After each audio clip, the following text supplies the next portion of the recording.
बन सकते हैं, तो उसी के तर्ज पर आपके लिए प्रश्न बनाए हैं जो आपके विभिन्न एग्जाम, जो आपके इतने सारे जो पेपर आने वाले हैं उन सभी के लिए वेरी वेरी मोस्ट इंपॉर्टेंट साबित होने वाले हैं। तो चलिए आज की क्लास को फिर से शुरू करते हैं और क्लास में लगातार क्वेश्चनों की बौछार होने वाली है, ठीक है, और एकदम जबरदस्त क्वेश्चनों के साथ में हम श्रृंखला को शुरू कर रहे हैं। कितने प्रश्न है? 20 प्रश्नों की कई सारी क्लासें आपके होंगे, जिसमें कम से कम 50 प्रश्न यानी कि 25 से 30 क्लासों में 6 मंथ की करंट अफेयर्स को पूरी तरह से समाप्त कर लेंगे।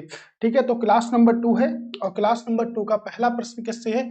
एक एक्सरसाइज है जीमेक्स से। जीमेक्स एक एक्सरसाइज है जो समुद्री अभ्यास के संबंध में निम्नलिखित कथनों पर विचार कीजिए। जीमेक्स 2023 का मेजबान जापान है। नहीं, मेजबान देश कौन सा है आपके? भारत। भारत इसका मेजबान देश है। दूसरी बात करेंगे, यह जापान, भारत और ऑस्ट्रेलिया का एक बहुपक्षीय अभ्यास है। ये भी गलत है और ये भी गलत है आपका, यानी कि ये जापान का है, भारत का है, ऑस्ट्रेलिया से इसमें कोई संबंधित नहीं है प्रश्न। तो उपयुक्त कथनों में से कौन से प्रश्न सही है? ना तो पहला सही है ना तो दूसरा सही है, यानी कि दोनों के दोनों प्रश्न क्या है? गलत हैं। जापान की बात करेंगे तो जापान की कैपिटल है टोक्यो। जापान की कैपिटल है टोक्यो। अगर मुद्रा की बात करेंगे तो मुद्रा क्या है इसकी? येन। ऑस्ट्रेलिया आ गया तो देखिएगा कैपिटल करेंसी का कॉन्सेप्ट वेरी इंपॉर्टेंट है आपके लिए, तो कैपिटल करेंसी को कृपया करके ध्यान रखिएगा। कैपिटल है आपकी, ऑस्ट्रेलिया की कैपिटल की बात करेंगे, कैपिटल है आपकी कैनबरा, मुद्रा है आपकी डॉलर। ठीक है, तो देखिएगा आप जितने भी देश यहाँ पर आते हैं उन सभी देशों की आपको राजधानी याद होनी चाहिए अच्छे से। ठीक है, अगर राजधानी हमारी होगी तो हमारे किसी भी एग्जाम में एक नंबर बन सकता है, 1 से 2 नंबर बन सकते हैं कैपिटल और करेंसी से। ठीक है, तो हर देश की कैपिटल और करेंसी हमको याद होनी चाहिए। ठीक है, तो भारत व जापान के मध्य युद्ध हुआ है। ठीक है, भारत व जापान के मध्य हुआ था। ठीक है, और ये इसका 11वां संस्करण था। यहाँ पर आयोजित होना है इसको भारत में। ठीक है, भारत में आयोजित किया गया था। कौन सा एडिशन था? 11वां। तीसरा स्टेटमेंट इसमें ये भी बना सकते हैं कि यह संस्करण का 11वां एडिशन था या 12वां था, 13वां था, कौन से नंबर का था? 11वां एडिशन था। कल मैंने आपको पढ़ाया था, है ना, सेल्वेक्स पढ़ाया था, तो ये कौन सा एडिशन था? ये आपका 7वां एडिशन था। ठीक है, याद रखिएगा, कल की क्लास देखिएगा बिल्कुल जरूर। कह रहा है जुलाई 2023 में, वेरी वेरी मोस्ट इंपॉर्टेंट प्रश्न है, ये बिल्कुल एग्जाम में आने वाला है, इसको कोई भी हटा नहीं सकता एग्जाम से। ठीक है, जुलाई 2023 में भारत सरकार ने निम्नलिखित में से किस अफ्रीकी देश में एक आईआईटी वैश्विक परिसर स्थापित करने का निर्णय लिया है? तंजानिया ने, दक्षिण अफ्रीका ने, मिस्र ने या कांगो ने? वेरी वेरी मोस्ट इंपॉर्टेंट प्रश्न है। ठीक है, तो बात करेंगे क्या होगी? तंजानिया। ठीक है, तंजानिया की बात करेंगे, कैपिटल क्या है? डोडोमा। क्या होगा आपके? डोडोमा। मुद्रा की बात करेंगे तो मुद्रा क्या है? शिलिंग, यानी कि शिलिंग इसकी मुद्रा है, डोडोमा इसकी कैपिटल है। अगर तंजानिया की हम बात करें कि देखिएगा तंजानिया क्या है आपके?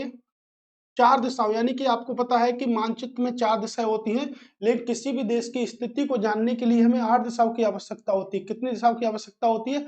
8 दिशाओं की हम आवश्यकता देखते हैं। तो 8 दिशाओं की अगर आवश्यकता के अंतर्गत अगर हम देखेंगे तो देखिएगा यहाँ पर कीनिया है उत्तर में, और यहाँ पर आपकी युगांडा है। फिर अगर हम बोले तो यहाँ पर आपकी क्या है? हिंद महासागर है। हिंद महासागर है आपके। ठीक है, मोस्ट इंपोर्टेंट है, कौन सा सागर है? हिंद महासागर है आपके। और अगर देखें तो यहाँ पर देखें तो जाम्बिया हो गया आपका। ठीक है, दक्षिण में जाम्बिया हो गया, मलावी आपका हो गया, और यहाँ पे अगर बात करें तो आपके मोजाम्बिक हो गया। ठीक है, क्या हो गया आपके? मोजाम्बिक हो गया। और अगर यहाँ पे बात करें तो देखिएगा रवाडा हो गया आपके। ठीक है, बुरंडी हो गया आपके, और आपके कांगो हो गया, यानी कि इतने देशों से सीमा लगती है। 3 देश आपके ये हो गए, 2 देश ये हो गए, कितने? 5, और 3 कितना हो गया आपके? 8, और एक महासागर हिंद महासागर के साथ सीमा बनाती है। किसके साथ सीमा बनाती है? हिंद महासागर के साथ सीमा बनाती है। कल हमने मोजाम्बिक को देखा था, आज हमने तंजानिया को देखा, तो वेरी वेरी मोस्ट इंपॉर्टेंट है मोजाम्बिक भी और तंजानिया भी। आपके वर्ल्ड ज्योग्राफी के अंतर्गत प्रश्न बन सकता है कि तंजानिया की सीमा किस देश से नहीं लगती है? तो तंजानिया की सीमा इतने देशों से लगती है और देशों से नहीं लगती है। तो ये भी प्रश्न बनते हैं कि तंजानिया की सीमा किस देश से नहीं लगती है। ठीक है। दक्षिण अफ्रीका की कैपिटल हो गई आपकी, मिस्र की कैपिटल हो गई, कांगो की कैपिटल हो गई, ये सब आपको याद करना है। एक प्रश्न बहुत इंपॉर्टेंट है कि आईआईटी परिसर कहाँ स्थापित किया गया। तो आईआईटी परिसर स्थापित करने का जो निर्णय लिया गया, कहाँ पर लिया गया आपके, ठीक है, तंजानिया में लिया गया, डोडोमा। इसकी दो माह है और एक क्या है, शिलिंग इसकी मुद्रा है। ठीक है। इंपॉर्टेंट प्रश्न है, तरंग शक्ति अभ्यास के बारे में सही कथन नहीं है, यानी तरंग शक्ति अभ्यास के बारे में कौन सा कथन सही नहीं है। ये भारतीय वायुसेना और भारत में आयोजित सबसे बड़े अभ्यासों में से एक है, तो बिल्कुल भारतीय वायुसेना इसमें शामिल है। तरंग शक्ति में 6 देशों की सक्रिय भागीदारी है। 6 देशों में कौन सा होगा, यानी कि फ्रांस हो गया, यूनाइटेड किंगडम, फ्रांस हो गया, यूनाइटेड किंगडम हो गया, जापान हो गया, आपके अमेरिका हो गया। ठीक है, 6 देशों की सक्रिय भागीदारी है, और हम कह सकते हैं भारत। ठीक है, कितने देशों की सक्रिय भागीदारी है, तो 6 देशों की सक्रिय भागीदारी है इसमें। ठीक है, यानी कि कितने देश हुए, 5, एक देश आपका क्या होगा, ऑस्ट्रेलिया। तो 6 देशों की सक्रिय भागीदारी है। तो प्रश्न ये भी पूछ सकता है कि निम्नलिखित में से तरंग शक्ति में कौन सा सक्रिय भागीदार के रूप में शामिल नहीं है। तो ये 6 देश आपके सक्रिय भागीदार के रूप में क्या है, शामिल है। इन 6 देशों के अलावा जो भी है वो सक्रिय भागीदार के रूप में शामिल नहीं है, जबकि अन्य 6 पर्यवेक्षक के रूप में शामिल हैं। ये भी ठीक है। इस अभ्यास का उद्देश्य भाग लेने वाली वायु सेनाओं के बीच आपसी समझ और अनुकूलता के क्षेत्रीय स्थिरता व सुरक्षा को बढ़ावा देना है। ये भी ठीक है। तो कौन सा गलत है, यानी कि इसमें से कोई सा भी गलत नहीं है। ऐसे प्रश्न आपके पेपर में पूछे जाएंगे, और पहली क्लास में मैंने ऐसे प्रश्नों को ही बताया है आपके, तो वेरी वेरी मोस्ट इंपॉर्टेंट है ये प्रश्न भी आपके लिए। ठीक है, चलिए नेक्स्ट प्रश्न पर चलते हैं। अगला प्रश्न हमसे क्या कहता है हमारा, तो अगले प्रश्न की बात करेंगे। डीपीआईआईटी डीपीआईआईटी ने निम्नलिखित में से किस बैंक के सहयोग से औद्योगिक पार्क रेटिंग पद्धति की शुरुआत की है। तो किस बैंक के सहयोग से औद्योगिक पार्क रेटिंग की शुरुआत की है। एशियन इंफ्रास्ट्रक्चर इन्वेस्टमेंट बैंक का मुख्यालय कहां पर है, आपके बीजिंग चाइना में मुख्यालय है। बीजिंग चाइना में इसका मुख्यालय है। न्यू डेवलपमेंट बैंक की बात करेंगे, संघाई में मुख्यालय है इसका। संघाई में, सनाई चीन में मुख्यालय है इसका भी। विश्व बैंक का मुख्यालय आपके वाशिंगटन डीसी में, वाशिंगटन डीसी। डीसी का मतलब है डिस्ट्रिक्ट ऑफ कोलंबिया, ना कि कैलिफोर्निया। एशियन एशियाई विकास बैंक यानी कि एशियन डेवलपमेंट बैंक का जो मुख्यालय है वो आपके मनीला फिलीपींस में, कहाँ पर है, मनीला फिलीपींस में इसका मुख्यालय, मनीला फिलीपींस में इसका मुख्यालय। ठीक है, ऐसे समझिएगा, इंपॉर्टेंट है आपके लिए, वेरी वेरी मोस्ट इंपॉर्टेंट है। मनीला फिलीपींस में इसका क्या है, मुख्यालय आपके। तो प्रश्न है कि निम्नलिखित किस बैंक के सहयोग से औद्योगिक पार्क रेटिंग पद्धति की शुरुआत की गई। किस बैंक के सहयोग से, तो देखिएगा ऑप्शन आपका होगा ऑप्शन नंबर डी, एशियन यानी कि एशियाई विकास बैंक, एडीबी बैंक के अकॉर्डिंग शुरू की गई। कहाँ है आपके, मनीला फिलीपींस में। ठीक है, याद रखिएगा। सब बैंकों का हेड ऑफिस आपको आना चाहिए। हेड ऑफिस के बाद में आपको कितने देश मेंबर हैं, कितने देश सदस्य हैं, ये सभी आपके आना चाहिए। यहाँ पर इसके बाद एससीओ बचता है। ठीक है, एससीओ का मुख्यालय भी कहाँ पर है, आपके संघाई चीन में एससीओ का मुख्यालय है। ठीक है, तो ये भी आपके लिए वेरी वेरी मोस्ट इंपॉर्टेंट है। ठीक है, मेगू दात्रु जलाशय परियोजना निम्नलिखित में से किस भारतीय राज्य में है। कहाँ पर है, आपके कावेरी नदी पर है। कहाँ पर है, आपके कावेरी नदी पर है, कावेरी नदी पर है। और कावेरी नदी कहाँ से निकलती है, पश्चिमी घाट में, पश्चिमी घाट में ब्रह्मगिरी, पश्चिमी घाट में ब्रह्मगिरी की पहाड़ियों से निकलती है। तो आपको ये भी पता चल गया होगा कि जो ब्रह्मगिरी की जो पहाड़ियां हैं वो कहाँ पर है, आपके पश्चिमी घाट में ब्रह्मगिरी की पहाड़ियों से निकलती हैं, और आपके दो नदियों के संबंधित है। एक तो आपके, ठीक है, कावेरी नदी, और दूसरा आपके किस राज्य में है, कर्नाटक राज्य में है। किस राज्य में है, कर्नाटक राज्य में। कावेरी की बात करेंगे तो कावेरी की जो लंबाई है वो 760 किलोमीटर लंबाई है कावेरी की। ठीक है, अगर बात करी जाए कि भारत की सबसे लंबी नदी कौन सी है, तो देखिएगा भारत की सबसे लंबी नदी आपकी गंगा नदी है। भारत की सबसे लंबी नदी गंगा नदी है, जिसकी लंबाई 2525 किलोमीटर। ठीक है। और अगर बात करें भारत की दूसरी सबसे लंबी नदी गोदावरी, अब प्रादीपी भारत की सबसे लंबी नदी है आपकी, तो गोदावरी दूसरी सबसे लंबी नदी है जिसकी लंबाई,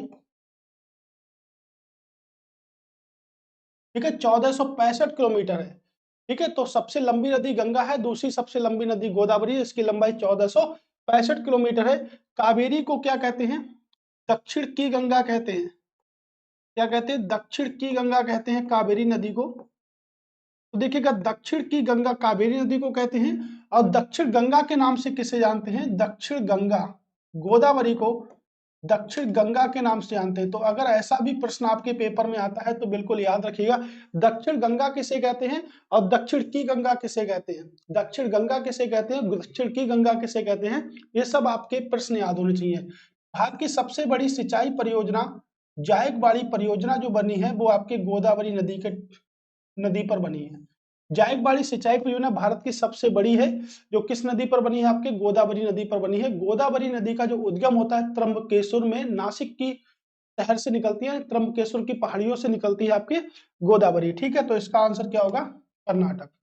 ठीक है, निम्नलिखित में से किस देश ने SAFF चैंपियनशिप 2023 का विजेता घोषित किया गया है? तो भाई इसका विजेता कौन था? विजेता इसका था भारत। SAFF का विजेता था भारत। विजेता कौन था? प्रश्न ये भी बन सकता था किसको हराकर विजेता बना है भारत? तो भाई कुवैत को हराकर विजेता बना है। तो कुवैत को हराया, विजेता कौन था? भारत था। ठीक है, SAFF होता आखिर क्या है? तो देखिएगा, south Asian football football federation.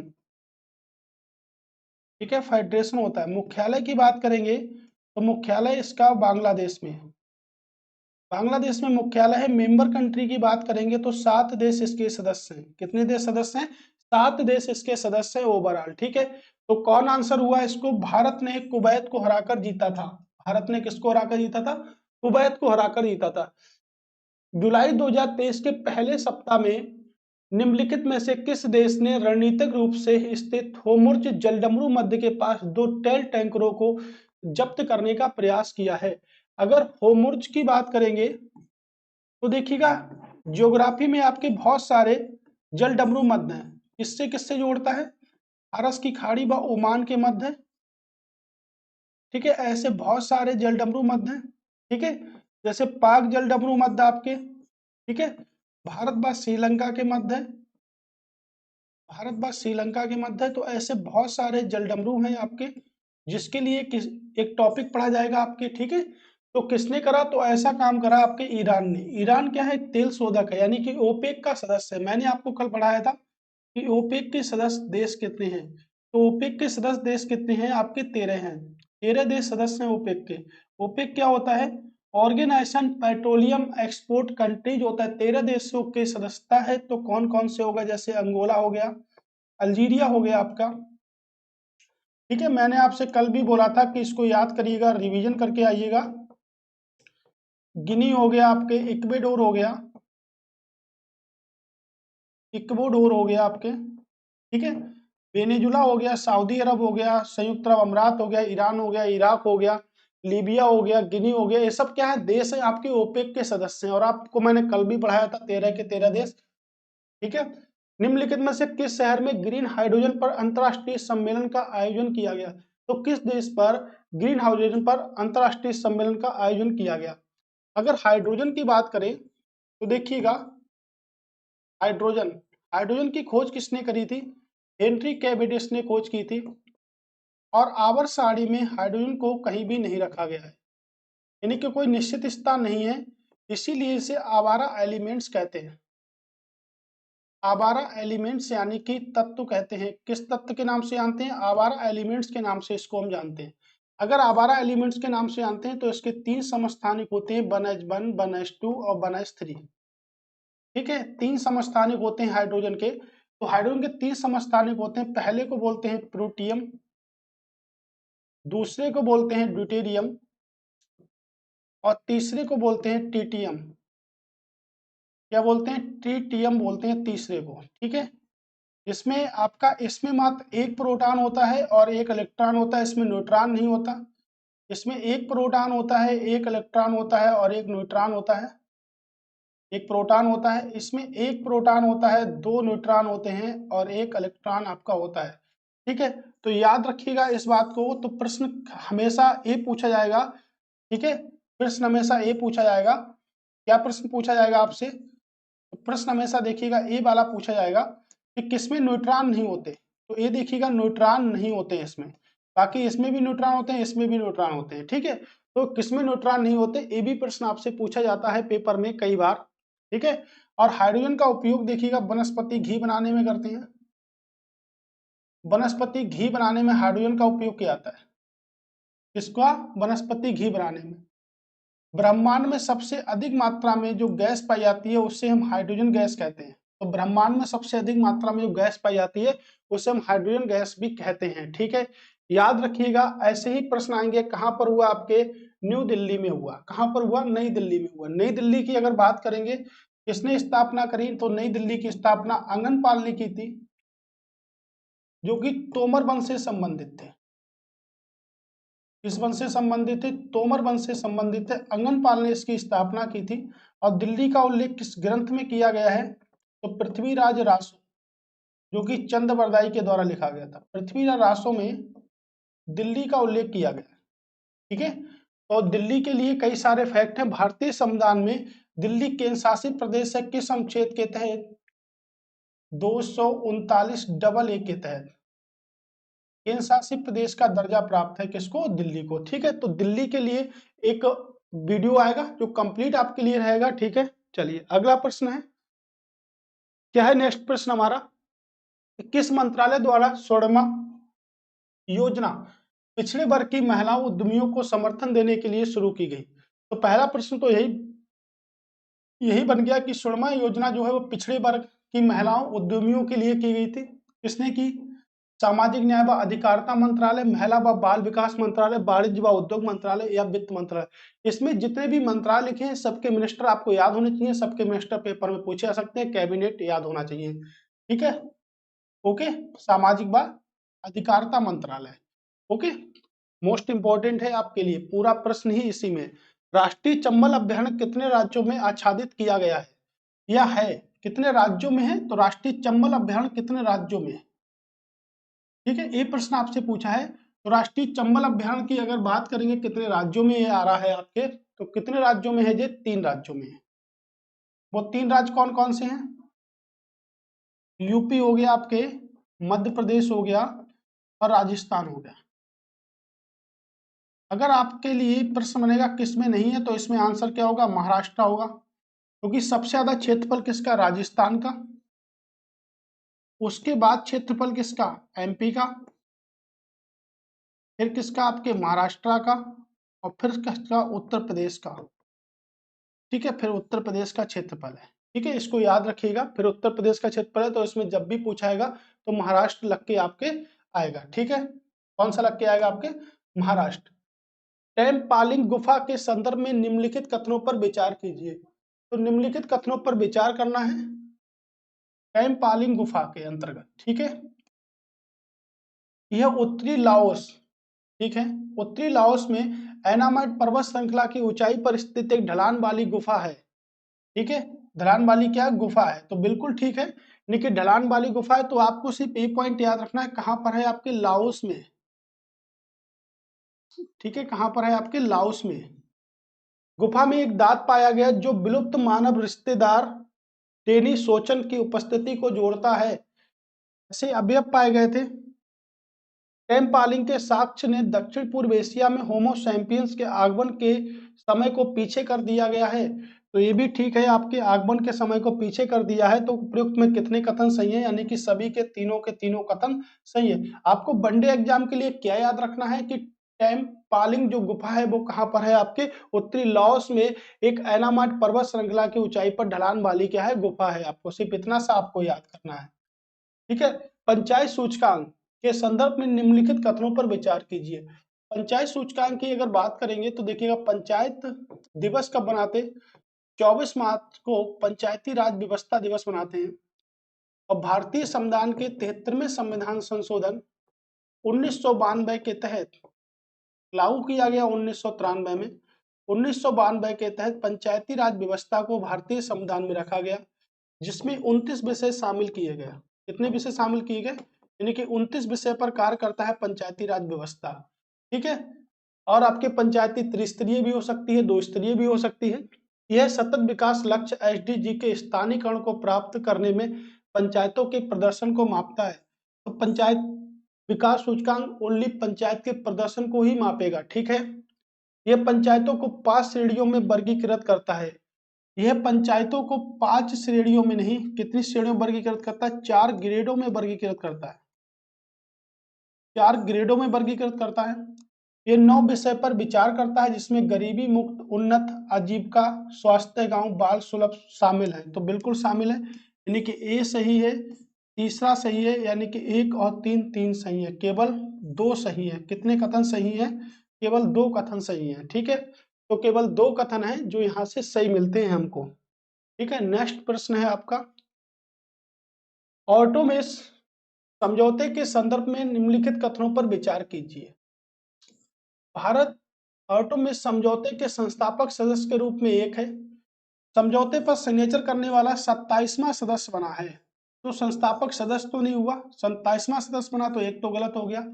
वर्ष 1967 की भाई अंतरिक्ष संधि इसका आधार है।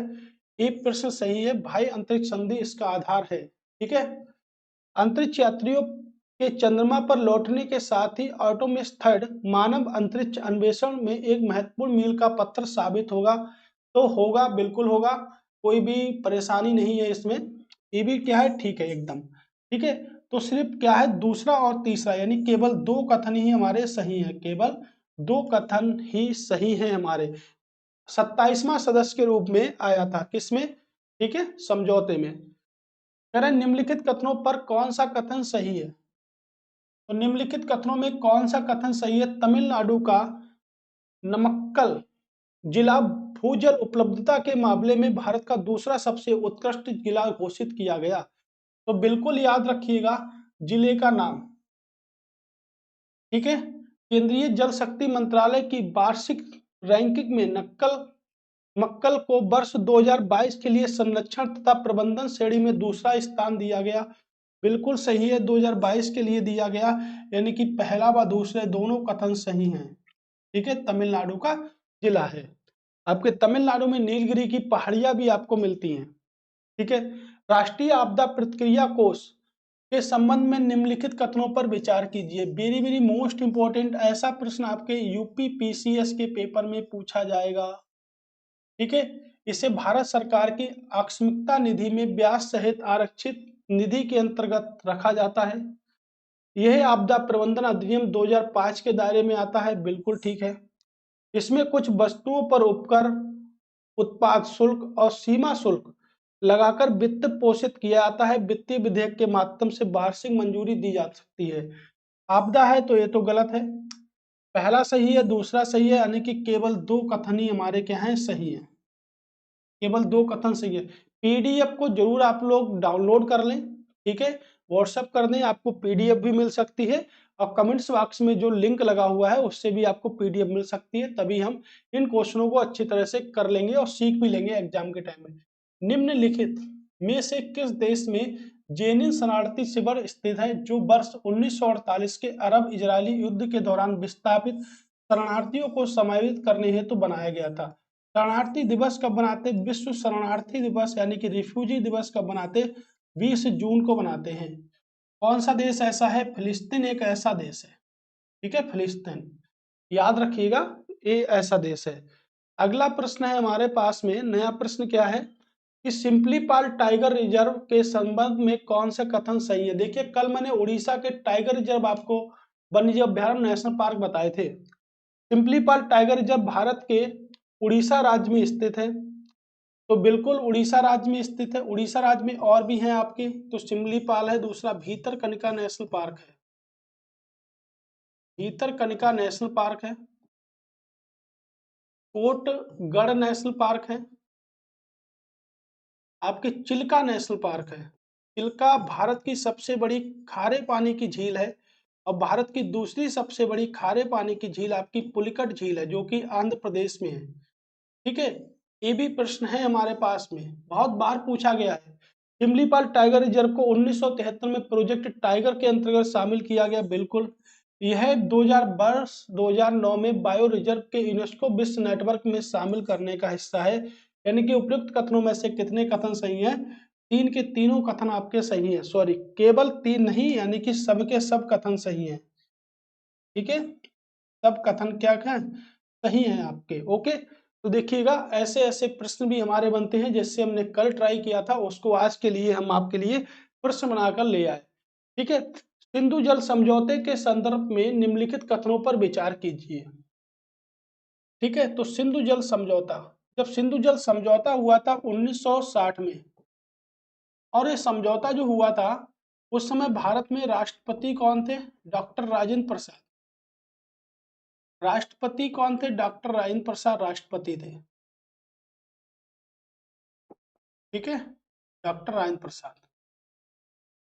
इस संधि के तहत 3 पूर्वी नदियां, रावी, रांची नहीं, रावी, ब्यास और सतलज भारत के लिए प्रतिबंधित उपयोग हेतु आवंटित की गई। प्रतिबंधित नहीं था, क्या था? अप्रतिबंधित थी।